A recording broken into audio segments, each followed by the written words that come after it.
السلام عليكم ورحمة الله وبركاته. أهلا بيكم في حلقة جديدة على قناتكم الكرة الحلوة. النهارده عن ماتش الترجي والأهلي زي ما قبل دوري أبطال أفريقيا 2023. الحقيقة كان في كلام كتير قبل الماتش، الترجي ضعيف، الترجي متراجع. الكلام ده بيبقى خادع، أنت بتلعب في بطولة دوري أبطال أفريقيا، بطولة كبيرة، لقب كبير، بيبقى كأس عالم أندية، ماديا حاجة ممتازة. الحقيقة فالكلام ده بيبقى خادع. الأهلي يعني كان خد البطولة، بس كان ممكن النهارده فيه مخاطرة كبيرة جدا. النهارده مارسيل كولر الراجل ابتدى المباراه بطريقه 4-3-3. الحقيقه الطريقه اللي محببه الفتره اللي فاتت بنتكلم عنها دي في الاخر، هو ليه بيلعب بالطريقه دي. كان عنده تعديل في التشكيله، صبري مكان محمود طارق. احنا عارفين تعرض لاصابه في ماتش السوبر، في نفس الوقت انا محتاج القوه البدنيه والرأسيات والتحاماته في ماتش زي النهارده. حسين شحات كان في شكوك حوالين ان هو مصاب، لعب النهارده اساسي. الاهلي لعب 4-3-3. التشكيل الثابت شناوي محمد هاني معلول على الطرفين، عبد المنعم وياسر. خط الوسط الثلاثي ديانج مروان حمدي فتحي اللي بيعمل اضافه الهجوميه. الثلاثي الهجومي ساب بيرستاوي الشحات كهرباء. ده يعتبر افضل تشكيل حاليا للنادي الاهلي. الناحيه الثانيه نبيل معلول راجل بيعاني مشاكل كبيره جدا في الدوري، خسر اخر ماتشين، اداء متراجع، عنده بعض الاصابات. يعني ثلاث اربع لعيبه مؤثرين في الفريق، حمد الهوني، معز بن شرفيه، الشعلاني، ربي عياد. عنده بعض الغيابات، بس فريق كبير المفروض يعني حتى عنده غيابات يقدر يعوضها. لما نتيجه 4-1 الحقيقه الفريق بيعتمد على حاجتين مهمين جدا في الهجوم: الكوره الثابته. الفريق عنده اطوال، فبيحاول اي كوره ثابته يعمل لها خطوره، كوره الافاق بيحاول يخش داخل جوه منطقه جزاء، يعمل خطوره على الفريق الثاني بالراسيات. الحاجه الثانيه محمد علي برمضان، اللعيب خط الوسط، بيعمل الاضافه الهجوميه، اللي واخد حريه في الاختراق، بيكمل، بيشوط، بيخش منطقه جزاء، بيحقق، واخد حريه تامه. هو لعيب امكانياته ممتازه الحقيقه، يعني ده اكتر من موسم هنشوف دوري ابطال، لعيب ممتاز. المباراه ابتدت، الاهلي اتخذ المباراه زي ما بيقولوا بجديه، خلاص مستحوذ من اول دقيقه، مش مدي فرصه يخش المباراه. من اول هجمه نظام النادي الاهلي، الكوره فلسفه كولر، التدرج بالكوره بشكل ممتاز. لعيبه ترجع حاولت تضغط، الاهلي عمل استحواذ للكوره، الكوره اتنقلت اكتر من مره، الحارس ناحيه الشمال علي معلول لعبها كهرباء. هنا يا جماعه الترحيب بتاع لعيبه الاهلي، انك ازاي تفضي المساحه العكسيه، ان ازاي انت بتجمع لعيبه في ناحيه عشان تفضي، مثلا لو ناحيه الشمال بتفضي بيرساو ناحيه اليمين، او ناحيه اليمين بتفضي شحات ناحيه الشمال. تدرج بالكره هنا المعلول دخل بكره العمق، كهرباء ضم لوسط الملعب، خد الكوره. هنا انت قلنا حمدي فتحي بيعمل اضافه الهجوميه، حمدي فتحي اتلعبت له ومعاه خد اخر مساك اللي هو مكلف برقابه بيرساو باك شمال، دخل معاه عشان يقفل حمدي فتحي بذكاء، فوتها لبيرساو. المساحه اللي فضلت اتخلت لبيرساو ان هو خلاص بقى لوحده على يمين الملعب، دخل بقى منطقه شاطئ، كره قويه على وش الارض.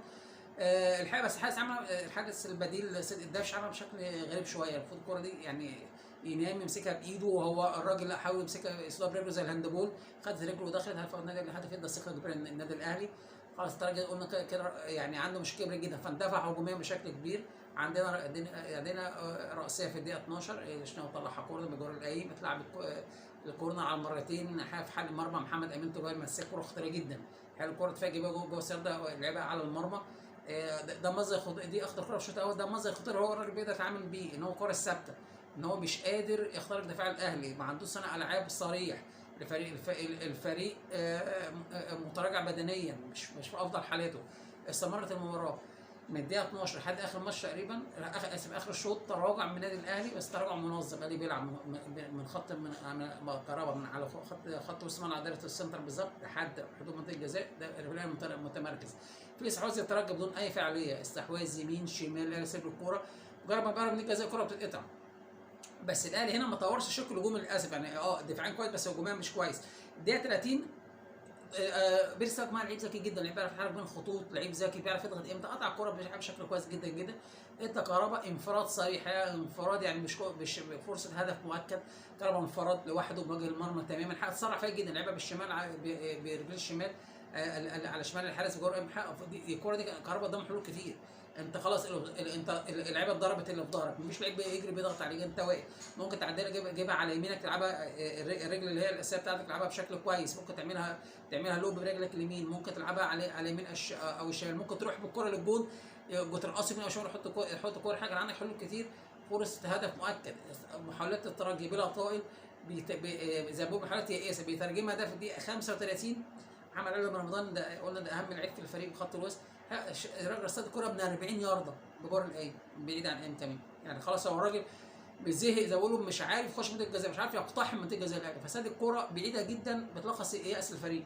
استمر الشوط على المنوال ده، انتهى الشوط بخد الاهلي 1-0. هنا برضه مهارة الكوره، الراجل يعني يا جماعه راجل ممتاز وباخد كل حاجه زي ما هي، يعني كل ماتش باحتياجه. طب انا دلوقتي الشوط اهو، الشوط الثاني انا مش خلاص، انا هعدي تالت لعب، انتوا بتدافعوا عليه، انتوا افضل من الترجي بدنيا وفنيا وجماعيا. لا خلاص، انا ابتديت الشوط الثاني بضغط عالي على الترجي، فرابكوا اصلا مرتبك هنا يا جماعه الاهلي بيعمل ضغط ده محتاج لياقه بدنيه رقم واحد، محتاج انشار في الملعب صح، ان انا مش بهجم بس وخلاص، طالما اللعيبه تتضرب في دبل باص خلاص يبقى ضربهم فاضي، لا، ان انا ازاي اضغط ضغط جماعي، ان انا في الاخر لازم اقطع الكوره او اعمل فاول بحيث ان اوقف اللعب.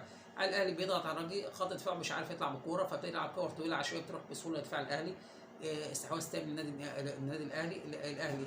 برضه في حاجه لما الترجي بيضغط او بعدد كبير من اللعيبه، هنا لما بتقطع الكوره يا جماعه مش مجرد اقطع واشوط الكوره اي حاجه قدام فالكوره ترد عليا بهجمه جديده اقطع ترد، لا، انت الاهلي بدنيا قلنا فايق، فلما بيقطع الكوره في شكل في فريق في ملعب الكوره بتقطع سواء من اليمين او من الشمال او من المدافعين اللي في القلب. هنا الاهلي بيحصل اندفاعات هجوميه، ايه الاندفاعات الهجوميه دي؟ ان بيرس التاو بيبقى يعني لو خدنا بالنا هتلاقي لعيبه الاهلي الثلاثه تاو والشحات وغيره واقفين على خط وسط الملعب في حاله ايه، او بعد وسط الملعب حاجه بسيطه في حاله هجوم نادي الترجي. مجرد اللعيبه بتجري في المساحه الخلا اللي في وسط ملعب الترجي، بيرساو بيجري يمين، الشحات بيجري شمال، كهرباء يتعبوا، فبياخد اللعيبه دي بتجري معاه، فانت بتجري بوشك، لعيبه بتجري معاك بظهرك، انت افضل شيء على المدافعين. نفس القصه، انت مندفع قوي فظهر خط الوسط فاضي، وكولوبالي اللي هو الكابتن الفريق ده لعيب قديم، لعيب اوفر قديم، لعيب بطيء، فانت خلاص المساحه دي بيجري فيها مين؟ ديانج وحمدي فتحي، فبيجروا بسرعتهم من طلقاتهم فبيشكلوا خطوره كبيره جدا. ده 56 بيلخص ده، الكره هجمه للترجي، هجمه عاديه مش عارفين يخترقوا الكره، قطعها محمد هاني، هنا محمد هاني رفع عين، لو قلنا انطلاقات ثلاثي الهجوم، لعيبه البيرستاو في المساحه الفاضيه على يمين الملعب، هنا بيرستاو برضه ذكاء لعيب، برضه قلت حلم المدافع، وبيرستاو استلم واستحوذ ولف، فهو على يمين الملعب، دخل لعمق الملعب، دخل على بيمشي بعرض الجزاء، هو شوط مره واثنين وثلاثه، في الوقت ده ان لعيبه الترجي بتكتفي انها بتحلق من بعيد زي ما بقول، لحد ما الراجل حط نفسه بالظبط، سنتر نفسه على الخط دي، على نقطه، على حدود منطقه الجزاء بالظبط. هنا الشوطه، هنا فريق بيحلق عليه، ما حدش بيضغط عليه، الراجل شاطها او ركنها. هنا بقى الحاجه الثانيه، حارس المرمى سيد الدبشي، الراجل واقف على كعب رجله في وسط مرماه، خلاص الكوره حاولت تقلب لضربه جزاء، مثبت نفسه، فانت الكوره يمين او شمال انت مش قادر حتى تطير، فالراجل ركنها على شماله، الحقيقه الكوره رايحه، هي مش قويه بس موجهه، خلاص اعتبرها ضربه جزاء، الراجل مثبت نفسه على كعب رجليه. هدف تاني النادي الاهلي يحقق بيرساو مهاره فرديه عاليه جدا جدا، لعيب عالي قوي قوي يا جماعه، يعني بيرساو يعني لولا الاصابات كان هيبقى احسن من كده بكتير، لعيب الاصابات اخرته كتير. هدف تاني الاهلي، هدف بيلخص سيطره النادي الاهلي على المباراه، اندفع الترجي بشكل كبير جدا، قلنا الترجي خطورته كلها من الكور الثابته، ان هو بيطلع المدافعين كلهم طوال زي خط وسط، يطلعوا لوشوا الكور الثابته. عندنا بعدها بدقيقتين فاول لانيس البدري اللي نزل في الشوط الثاني، غلطه 4-2-3-1، خلاص يبقى صانع العاب، قلنا في الاداء متراجع، فاول الراجل لعبها محمد امين طجاي بجوار القايم، بعدها بدقيقتين كورنر للترجي، خلاص هو مش قادر يخترق غير بالكوره الثابته، اتلعبت دربكه محمد امين طجاي مره ثانيه دبل كيك، انقذها الشناوي، ما كانش قوي قوي بس الشناوي اتعامل معاه بشكل كويس، انقذها فريق هو مش عارف يسجل، هو مش عارف يخترق منطقه جزاء النادي الاهلي، واقف صح زي ما بيقولوا. في الناحيه الثانيه الاهلي استمر محاول في الاستحواذ الايجابي، الانتقالات السريعه في حاله توفر الفرصه. عندنا في الدقيقه 75 ده بيلخص الفلسفه بقى بانسر كولر، التحولات الهجوميه السريعه، برضو ضغط هجوم الترجي عشوائي، كره اتقطعت من دفاع محمد هاني، مررها ديانج، هنا ديانج قلنا كولوبالي لعب خط الوسط، لعب بطيء، خلاص خد المساحه بضرب، ديانج حقق جري من وسط ملعب النادي الاهلي حتى وصل لحدود منطقه جزاء الترجي، بس بيجري، ما انا بجري لازم معايا حلول، انا مش هجري لوحدي، عنتر شايل سيف، انا عايز حد يبقى معايا. هنا اللي معاه ان بيرساو فتح له، والشحات فتح له، وكهرباء غير مركزه، دخل ربك الدفاع اللي هو مرتبط كان بيرجع بظهره، لعبها لحسين الشحات في وقت مناسب عشان يقدر يوصل. هنا حسين الشحات مع الرؤيه، لمسه واحده على الارض، الدفاع جايب وشه، والاخضر شيء من المدافعين، انت جايب وشك يعني مش واقف متمركز، الكره قدامك. هنا كهرباء يا جماعه، برضو قلنا كهرباء لعيب لو من افضل اللعيبه اللي بتعرف تحرك منطقه الجزاء، الحقيقه فض نفسه ودخل نفسه جوه منطقه الجزاء، خد الكره خدها ببطن رجله ودخل بقى الجون، فعلا دخل بقى الجون. هدف ثالث النادي الاهلي، يعني افضليه تام من النادي الاهلي. الراجل دخل بعدها مارس الكوره، عمل تعديلين، خرج كهربا ونزل كان محمد شريف، وخرج حمدي فتحي اللي كان عنده انذار، ونزل احمد قندوس وغيرت ال 4 2 3 1. خلاص انا اخر ربع ساعه الترجي مستهلك بدنيا، فريق واقع بدنيا، فريق محبط جدا، مغلوب 3-0 عم بيلعبوا نتيجه تقيله قوي قوي، اتقل نتيجه في دوري ابطال نادي الترجي في تاريخه. الاهلي عنده افضليه فنيه وبدنيه وتكتيكيه، اداء ممتاز. الحقيقه اداء استمر، ان في تحولات هجوم النادي الاهلي، في محاولات اضافه اهداف اخرى. الاهلي بيضغط، الاهلي عايز يجيب هدف رابع. في تحولات سريعه للنادي الاهلي. استمرت الهجوم، عمل تعديلين تانيين في دقيقه 80، نزل خالد عبد الفتاح ونزل طاهر، خرج محمد هاني، خرج محمد هاني. الراجل حب يعمل اضافه هجوميه، حقق طاهر بعد ما نزل ضيع فرصه، كانت 3-2 الكره دي. يعني الحقيقه كان معاه محمد شريف، كان معاه حلول ثانيه. الحقيقه طمع في كوره لعبها ارتو، خبط فيها فتحي، كان فرصه تفكيله، ولعبها محمد شريف انفراد تام، هدف رابع مؤكد. عندنا في الدقيقه 90 نزل بيرستاو، خرج بيرستاو ونزل احمد عبد القادر، رجع من اصابه. عمل برضه نفس القصه مع برضه فورد، نفس القصه، هدف مؤكد 3-2. الحقيقه لو الكوره لعبها بالعرض جون 100%، حب ياخدها لنفسه، الحارس طلع وانقذها. انتهت المباراه فوز النادي الاهلي 3-0. الحقيقه نتيجه تقيله قوي قوي على الترجي، يعني الترجي يعني نتيجه على ملعبه في افريقيا نتيجه تقيله جدا جدا. انا عنده مكاسب بالجمله، تقريبا وضع قدم ونص قبل النهائي افريقيا، مستني ان شاء الله ماتش، مستني الفائز من ماتش الوداد وصن داونز. طبعا لازم ما يتهاونش، اعتبر المباراه انتهت 0-0، يجي هنا في القاهره يلعب بجديه. الكره علمتها دايما يا جماعه ان احنا نحترمها، ما فيش حاجه اسمها انا عملت فوز مره العاليه فاتكل عليه، لا، لازم العب بجديه تامه. مارسيل كولر الحقيقه الراجل بيوصل سلسله نجاحات المذهله، نجم المباراه الاول. الفريق يا جماعه واقف على رجله فنيا بدنيا تكتيكيا، ده بيبان في الملعب، فين عنده انضباط في الملعب، بيتحرك صح، خطوط بيتحرك صح، بدنيا واقف على رجله كويس قوي قوي قوي. فنيا اللعيبه كلها جاهزه، يعني اللعيبه كلها حاضره زي ما بيقولوا، اللي بينزل بيأدي، ده على الدكه بينزل بيأدي، ده قعد ما عندوش مشكله.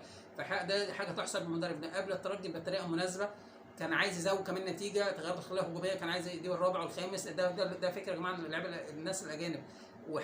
ده فرق بينه وبين موسيماني كان لعبه تجاري، موسيماني كان يعني بيكسب ويجري، وحقق عانى جدا في الدوري فتره موسيماني، لما بيكسب افريقيا يجي في الدوري الاداء متراجع جدا، بيعتمد على مجموعه من اللاعبين. لا، هنا احنا بنتكلم يا جماعه، تقريبا عامل روتيشن من الفرقه كلها، هتلاقي 20 22 لعيب بيلعبوا، اللعبه كلها زي ما بيقولوا رجلها في الملعب، اللعبه كلها حاضره. فعشان كده انت بتنهي الموسم، انت خلاص، انت في قبل نهائي دوري الابطال افريقيا، الدوري فاضل له تقريبا شهر او شهرين ويخلص، فانا بتنهي الموسم بافضل وسيله. نجم مباراه بيرستاو يا جماعه لعيب من اذكى لعيبه بتتحرك بين الخطوط، يعني بيرستاو يا جماعه بيعرف يستلم في ظهر خط الوسط، بيفضل نفسه من المساحه، لعيب ذكي جدا، تحركاته عاليه جدا. برضه بيرستاو عنده حاجه مش عارف الناس واخد بالها منها ولا لا، ان هو بيقدم واجب دفاعي 100%، يعني الراجل الحقيقه ملتزم دفاعيا، بيرجع يدافع في كل هجمه تلاقي بيرستاو بيرجع يدافع مع الباك بتاعه، مش واقف قدامه وساب الدنيا، لا، راجل دفاعيا شغال، هجوميا شغال، عامل الاضافه، بيعمل اسيست مذهل، عنده قدره صناعه اسيست بشكل ممتاز، حركات واعيه جدا جوه الملعب، بيسهل الدنيا زمايله. انت ايه، بتحط دايما زميلك في وضعيه ممتازه، انفراد، كره مهمه، لعيب ممتاز، نجم من المباراه. او بالنسبه لي مروان عطيه يا جماعه بلا شك هو صفقه الموسم النادي الاهلي. واحد يقول لي لعيب غير فريق، ممكن لعيب غير فريق، مروان عطيه اداك حلول في خط الوسط. انت كنت تعتمد على ديانج وحمدي والسوليه. اصاباته الكبيره الفتره اللي فاتت، لعيب مهم جدا، لعيب كبير جدا طبعا. السوليه ديانج كان اداؤه متراجع، العروض مش العروض، حمدي فتحي كان موجب بدنيا. الراجل اداك حلول في مركز 6 ومركز 8، هو الراجل شغال الاثنين. فالراجل انا بعتبره هو 2 في 1، يعني هو بيقدم مركز 6 ومركز 8. الراجل كساحه الغام قدام خط دفاعه، منع الخطوره تماما، بيغطي مثلا في كل حته، يمين شمال، في عمق الوسط، عنده ركبه بدنيه ممتازه، الله اكبر عليه يعني. فوق اللي حواليه، فوق ديانج وفوق حمدي فتحي، يعني ديانج ابتدى يفوق، حمدي فتحي يفوق، والسوليه ان شاء الله لما يرجع هيبقى يرجع فايق. نجم المباراه لعيب، يعني مش يعني مؤثر جدا جدا جدا جدا. افريقيا كان في نجوم كتير، خط الدفاع كله الشناوي، الكوره جت عامله بشكل كويس، العرضيه عامله بشكل كويس، محمد عبد المنعم وياسر ثقه كبيره جدا، قدم مباراه ممتازه. علي معلول اضافه كمان في وقته مناسب، التزم دفاعيا معظم الوقت، قفل جبهته. محمد هاني بيواصل اداء الموزع، الفرقه كلها نجوم. الف مبروك نادي الاهلي، فوز كبير، فوز مهم. ان شاء الله يأهلوا لنهائي دوري الابطال، ويختم ان شاء الله بفوز بالبطوله. اتمنى ان تحليل عجبكم وتعملوا مشروع. السلام عليكم ورحمه الله.